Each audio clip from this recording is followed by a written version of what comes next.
Hey guys, so I'm going to try some read aloud with you. Things not seen.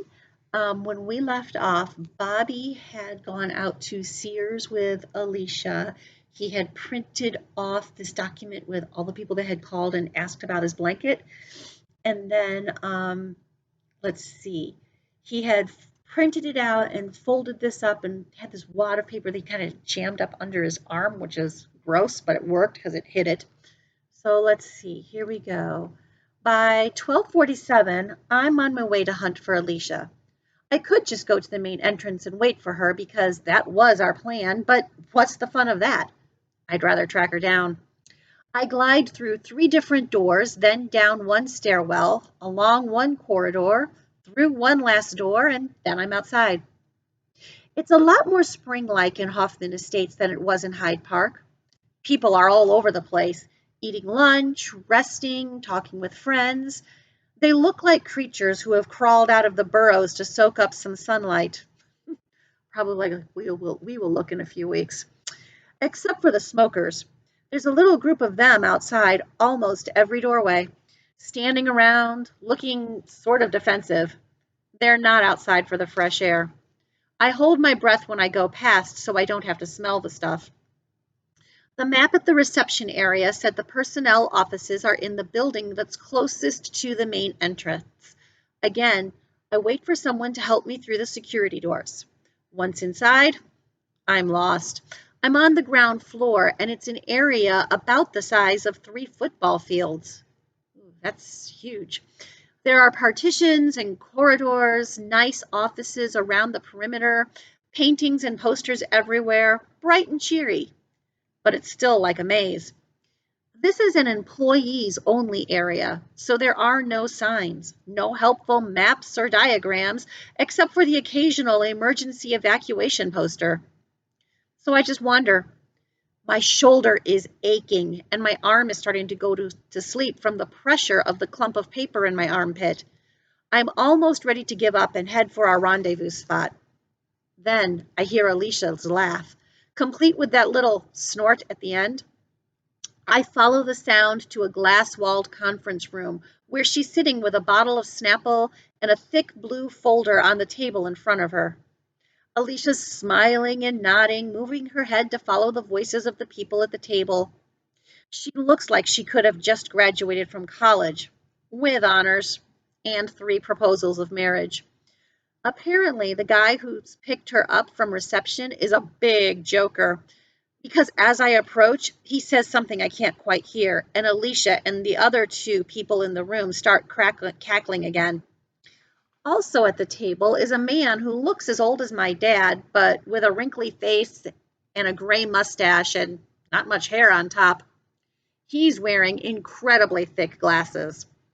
The 4th person is a woman who's maybe 30, maybe younger. She's got short blonde hair and big earrings, and she's wearing a soft gray pants and jacket outfit with a pink shirt. A nice enough face, a good smile, but squinting. Then I see this lady is like Alicia. She's got a white cane on the floor by her chair. The meeting is just breaking up, and I'm outside looking in. I get too close to the glass, and my breath fogs it up. So I move back a little. I watch Alicia. She shakes hands, first with the older man and then with the woman. The smiles and hand clasps are so strong, so real and warm. It's like this wave sweeps over me, and my eyes get blurry, and I swallow hard. Alicia takes the arm of the younger man, and I turn and walk away fast. I don't want her to know I saw any of this. I don't want her to feel like I've been spying on her. I know she came on this trip to help me out, but this meeting she just had, these people she's met and talked to and laughed with, this is something she's done on her own. It's part of her life, not mine. It's got nothing to do with me. I'm in the reception area when Alicia and her guide appear, and I keep well away. Another warm handshake, and then he's gone, and the woman at the desk asks, Alicia, I noticed you arrived by cab earlier. Would you like me to call one for you? Alicia hesitates, so I hurry over and gently tap on her cane. She's startled, but doesn't show it. Then she says to the lady, "Yes, that'd be great. And be sure to tell the driver he knows that this," try that again, "but be sure to the driver knows this is for a ride to Hyde Park in Chicago. Some drivers don't want to go that far. And thank you." Certainly. We get good service from the local cab company. They'll take you wherever you need to go. There's a bench to the left outside the front entrance if you'd like to wait outdoors. Otherwise, I can show you a seat in the doorway. Alicia smiles again and says, "Thanks," and heads for the door. Thinking I'll be helpful, I take hold of her cane out in front of her hand. She stops and shakes her head sharply. I pull my hand away and then follow her outside. I wait until she's found the bench and sits down. No one's near, so I say, "I got it. I printed out a long list of names. Can you put it in your backpack?" Alicia nods, swings the pack off her back, and unzips the main compartment, holding it open. There in the bag, I can see the thick blue folder that she had in the conference room. I glance around, take the list from under my arm, and drop it in. Alicia feels it hit the backpack, so she pulls the zipper closed, swings the bag behind her, and loops the straps back over her shoulder. She whispers, "So you got something?" And I whisper back, "Yeah." The cab that arrives has no divider between the front and back seats, so I can't talk to Alicia. There's nothing to do but settle back in the seat and look out the window. The outer highways aren't too crowded, but when we get closer to O'Hare, everything bogs down. The cab is crawling through the afternoon traffic. I'm 3 feet away from two other people, and I can't talk to either of them. I've never felt this alone. And the worst part is that Alicia seems perfectly content not to talk. She seems glad that she doesn't even have to try. The driver looks up into his mirror and says, "My sister, she works at Sears out in Rockford. Good company, you know, good benefits." Alicia nods and smiles, then turns her face toward the window.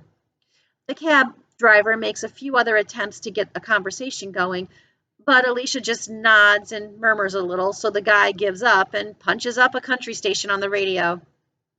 It's a slow ride home. It's almost 3, and right on schedule, the cab arrives at my house. I've got the list of names stuffed back up under my arm. The driver puts the car into park and says, "That'll be $58, miss."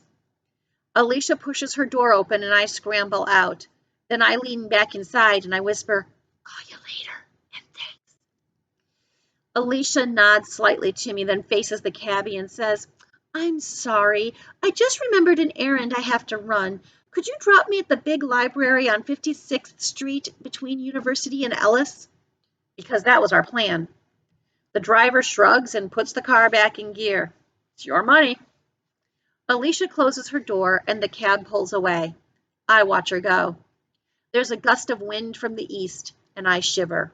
I turn to go inside and I feel like something has ended, or maybe begun, or maybe both. End of the chapter. I'll read some more on Monday. Bye, guys. Have a great weekend.